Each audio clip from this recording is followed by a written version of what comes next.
सबसे पहले मैं आप सभी का इस डिवाई तहसील में बहुत कम शॉर्ट नोटिस में आप सब लोग आए हैं और हम मात्र 10 दिन ही इस 10 नवंबर के लिए इस दिन को तय कर पाए हैं और इतने कम समय में आप इतने लोग आए, आप सभी का बहुत बहुत धन्यवाद।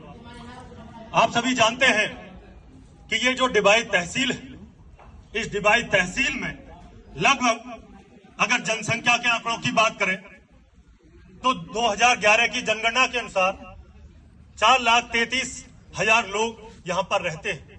2011। अब अगर आबादी की बात करें तो 5.5 लाख आबादी का ये क्षेत्र है। इस 5.5 लाख आबादी के इस क्षेत्र में यदि आप देखेंगे कि आपके बच्चों के पढ़ने के स्थान की बात करें तो आपके सभी बच्चे इंटर तक तो पढ़ लेते हैं। यदि इंटर के बाद उनको आगे पढ़ना हो, यानी कि बीए बीएससी करनी हो, लॉ करनी हो, बीबीए करनी हो, बीसीए करनी हो, तो आपके सभी बच्चे जितने भी, जहां तक मेरी आवाज पहुंच रही है, इस क्षेत्र के बच्चे पढ़ने के लिए अलीगढ़ या फिर नोएडा दिल्ली जगह पर ऐसी जगह पर जाते हैं।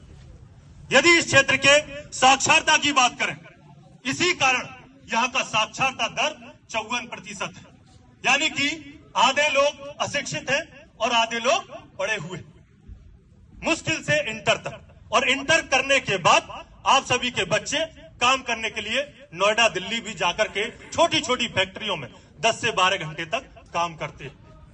दूसरा, जो शिक्षा की बात करें, कभी आप लोगों ने सोचा कि इतनी आबादी है, एक भी हमारे इस क्षेत्र में महाविद्यालय नहीं, जबकि होना चाहिए?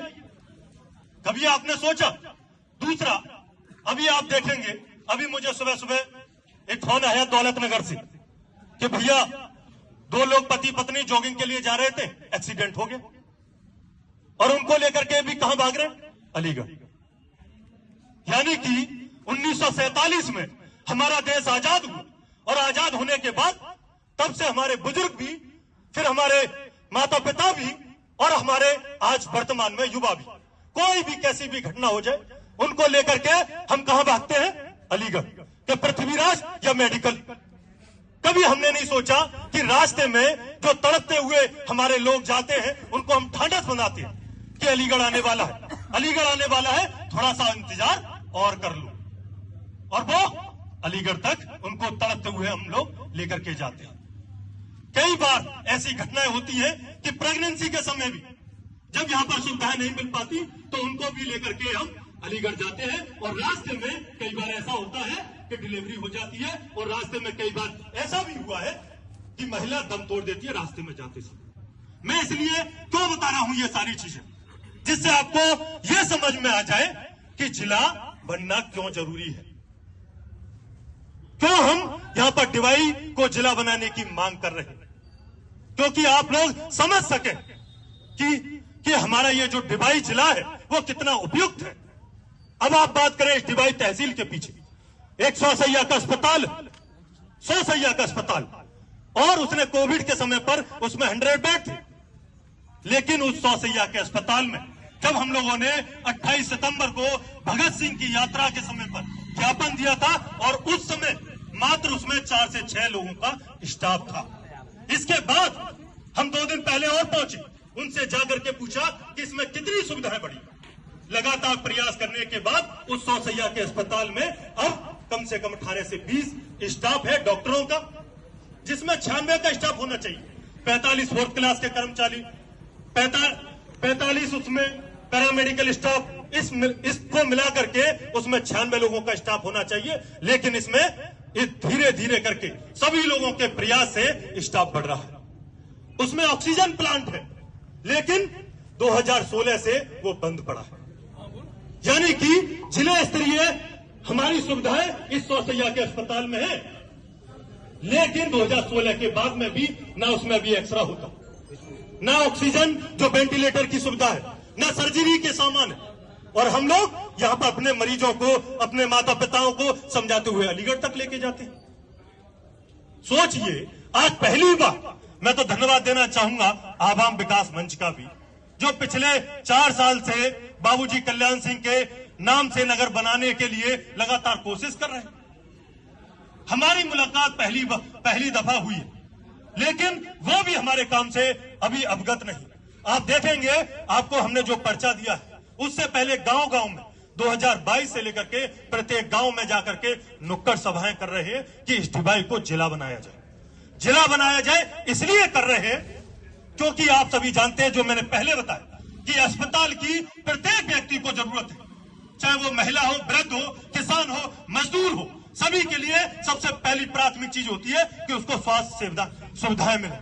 दूसरा, इस क्षेत्र में 90% लोग खेती किसानी करने वाले लोग हैं, जो पूरे समय पर, आज भी इतने लोग तो नहीं आ पाए क्योंकि खेतों में जाकर के आलू बो रहे, इस समय खेतों में जाकर गेहूं की बुवाई हो रही, पायलट कर रहे हैं, क्योंकि ये पूरा क्षेत्र ही खेती किसानी करने वाले लोगों का क्षेत्र है। इसलिए उनके बच्चों के लिए, यदि इनके बच्चों के लिए वो 12th तक पढ़ लेते हैं, इसमें जनता inter college, Kuber inter college, Mathura inter college, लेकिन उनको आगे पढ़ना हो तो कहां? अलीगढ़। तो ये डिवाइड है। और सोचिए, आज आजादी को हुए हमारे 75 साल से ज्यादा हो चुके, एकदम 80वां स्वतंत्रता दिवस मनाया और अमृत महोत्सव है। और इस अमृत महोत्सव में अगर किसानों के लिए, किसानों के बच्चों के लिए सुविधाएं ना हो तो हम कैसे अमृत महोत्सव में रहें? हम लोग आंकड़े बता रहे हैं कि यह डिवाई जिला क्यों बनना चाहिए, इसलिए हमने अस्पताल का नाम लिया। अगर इसको भौगोलिक दृष्टि से देखें तो आप देखेंगे प्रत्येक 20 से 30 किलोमीटर पर एक जिला पड़ता है। चाहे हापुड़ से मेरठ देखें, चाहे बुलंदशहर से गाजियाबाद देखें, आप देखेंगे प्रत्येक 20-30 किलोमीटर पर एक जिला है। लेकिन डिवाई से आप अलीगढ़ जाएंगे तो 50-60 किलोमीटर, डिवाई से आप बुलंदशहर जाएंगे 50-60 किलोमीटर, डिवाई से आप संभल जाओगे तो 50-60 किलोमीटर, और डिवाई से आप बदायूं जाओगे तो वो भी आपको 70-80 किलोमीटर यहां डिवाई से पड़ेगा। ये सेंटर में है, केंद्र है, और केंद्र है इसलिए सबसे पहली प्राथमिक इसकी आवश्यकता यह है कि इसकी भौगोलिक स्थिति बताती है कि डिवाई को जिला बनाया जाना चाहिए। हालांकि अगर राजनीतिक दबाव के कारण अगर जिला बन भी जाता है अतरौली, तो आप सोचिए मात्र 20 से 25 किलोमीटर दूर आपका अलीगढ़ पड़ता है, मात्र 20 से 25 किलोमीटर दूर। अब आप बताइए, यदि आने वाले समय में अलीगढ़ का एक्सटेंशन होगा, यानी कि उसका जब विस्तार होगा, तो अतरौली तो अलीगढ़ में आ ही जाएगा। लेकिन आप बुलंदशहर की बात बताइए, बुलंदशहर का कितना भी विस्तार हो जाए, 10, 20, 30, 40 सालों में भी बुलंदशहर डिवाई को छू नहीं पाएगा। सोचिए। और दूसरा, भौगोलिक स्थिति हमारे कारण है। उसके बाद सामाजिक और सांस्कृतिक कारणों की बात करें तो आपके यहां पर 4 से 5 घाट है। यदि अनूपसर की बात करें, आप सभी जानते हैं छोटा काशी कहा जाता है। इसके बाद कर्णवास की बात करें, कितना बड़ा मेला लगता है दशहरा। इसके बाद राजघाट की बात करें तो राजघाट पर कितना बड़ा दूर दूर से लोग श्रद्धालु आते हैं। इसके बाद नरोरा की बात करें तो जो बेलोन भवानी का मंदिर है, जब लोग बाहर से आते हैं तो माता का आशीर्वाद लेकर के वहीं पर नहाने जाते हैं, आप सभी लोग जानते हैं। और नरोरा में ही स्वर्गीय बाबूजी कल्याण सिंह की समाधि स्थल भी है, और वो भी आने वाले समय में आकर्षक का केंद्र बनेगी यदि डिवाई जिला बनता है तो आप सोचिए, सामाजिक स्थिति से देखें, सांस्कृतिक स्थिति से देखें, और प्रशासनिक स्थिति से बात करें तो प्रशासनिक स्थिति से बात करें तो आप देखिए, आपके डिवाई में 3 स्टेशन पड़ते हैं। आपके राजघाट, धर्मपुर, डिवाई, कसेर।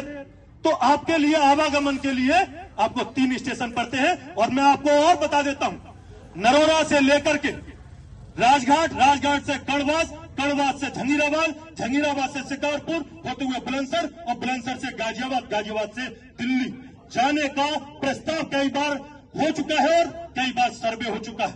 यदि हम लोग जागरूक हो, क्योंकि हमारा क्षेत्र अभी उतना जागरूक नहीं है, यदि हम लोग जागरूक हो और सरकार से यह सवाल पूछे कि कई बार जब उसका सर्वे हो चुका है तो ये जो रेल मार्ग की अवसंरचना का विकास आज तक नरोरा से लेकर के आपके दिल्ली तक क्यों नहीं हुआ? 2011 में सर्वे हुआ, 2013 में सर्वे हुआ, लेकिन उसके बाद, और मैंने देखा कि इस बार संसद भवन में भी जो माननीय सांसद जी ने रखा था रेल मार्ग हमारे यहां पर बनना चाहिए। ये क्यों रखा? क्योंकि हम लगातार 3-4 वर्ष से लगातार कह रहे हैं कि रेल मार्ग बनना चाहिए।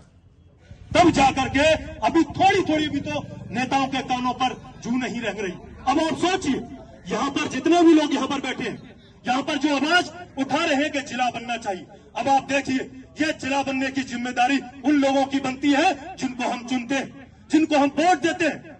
आप देखिए आज ऐसी सभाओं से आज गायब है ब्लॉक प्रमुख। डिवाई ब्लॉक प्रमुख कहां है? कानपुर ब्लॉक प्रमुख कहां? डिवाई के चेयरमैन कहां? नरोरा के चेयरमैन कहां? वर्तमान के विधायक कहां? वर्तमान के सांसद महोदय कहां? बताइए। हम लोगों ने वोट दिया था, वोट इसलिए दिया था कि वो जब हमारे प्रतिनिधि हैं तो इसकी आवाज जाकर के डीएम कार्यालय में उनसे बात करेंगे कि डिवाई को जिला बनाना चाहिए। लेकिन मैं आपको स्पष्ट कर देना चाहता हूं, तो इसलिए आवाज नहीं उठा रहे क्योंकि उनको अपने भविष्य की, अपने व्यक्तिगत भविष्य की परवाह है। इस डिवाई क्षेत्र के 5.5 लाख आबादी के जो बच्चे हैं, जो लोग हैं, बुजुर्ग हैं, उनकी परवाह नहीं है। मैं आज इस डिवाई तहसील में खड़े होकर के ये बात कर रहा हूं। बताइए, एक भी ट्वीट बताइए, एक भी पोस्ट बताइए, एक भी वीडियो बताइए। हाँ, पोस्ट मिलेगी आपको अतरौली का समर्थन करते हुए। क्यों समर्थन करते हुए? क्या आप बताइए। मैं आप लोगों से पूछना चाहता हूं, इस डिवाई क्षेत्र के लोगों से पूछना चाहता हूं, क्या डिवाई का भविष्य हमेशा अतरौली तय करेगा या डिवाई के लोग तय करेंगे, या डिवाई के बासिंदे इस डिवाई का भविष्य तय करेंगे? हम लोग राजनीतिक रूप से हमेशा ठगे गए, यहाँ की जनता को ठगा गया। आज हम जो आवाज उठा रहे हैं वो हमारे लिए है क्या? वो व्यक्तिगत हमारे लिए है। यदि इस क्षेत्र में हमारे लोगों को इलाज मिलता है उसमें कृष्ण राष्ट्रवादी का फायदा होगा क्या? यदि इस क्षेत्र में, क्योंकि हम लोग पढ़े, हम महत्व समझते हैं कि शिक्षा का क्या महत्व है। सर सैयद अहमद खान ने भी सपना देखा था कि हमारी आवाम पढ़नी चाहिए, इसलिए अलीगढ़ मुस्लिम यूनिवर्सिटी बनाया और आज उसमें हर वर्ष 22 से 23 हजार स्टूडेंट पढ़ करके विदेशों तक जॉब करते हैं। ये किसकी बदौलत हुआ? सिर्फ शिक्षा की। और हमारा जो क्षेत्र की बात करें, पिछड़ा हुआ क्यों है? क्योंकि इसमें शिक्षा के हालात सही नहीं। जिस दिन इस क्षेत्र में शिक्षा के हालात सही होंगे, आज आपके बीच में खड़े होकर के हम अलीगढ़ मुस्लिम यूनिवर्सिटी से एमटेक करके आपके बीच में बोल रहे हैं। और बाबा साहब ने कहा था कि शिक्षा वो शेरनी का दूध है, जो पिएगा वो दहाड़ेगा। हम लोग चाहते हैं कि आने वाले समय में से हर घर में से एक क्रांतिकारी निकले, हर घर में से आवाज उठाने वाला निकले। और जिस दिन इस 5.5 लाख आबादी के लोगों के सीने में जिस दिन इंकलाब की आवाज उठेगी, तो ये डिवाई जिला बनेगा, आप लिख लीजिए।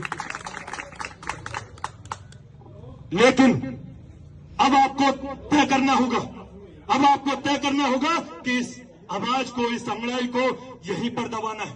हो सकता है यहां से फोटो खींच के जा रहे हो सकता है अरे कितने कम लोग आए थे, हो सकता है यहाँ की फोटोग्राफी हो रही, लेकिन मैं आपको बता देता हूं, ये आंदोलन है, ये सिर्फ अंगड़ाई है। आने वाले समय में ये आंदोलन इतना बड़ा आंदोलन होगा कि प्रदेश की सरकार भी इस आंदोलन के साथ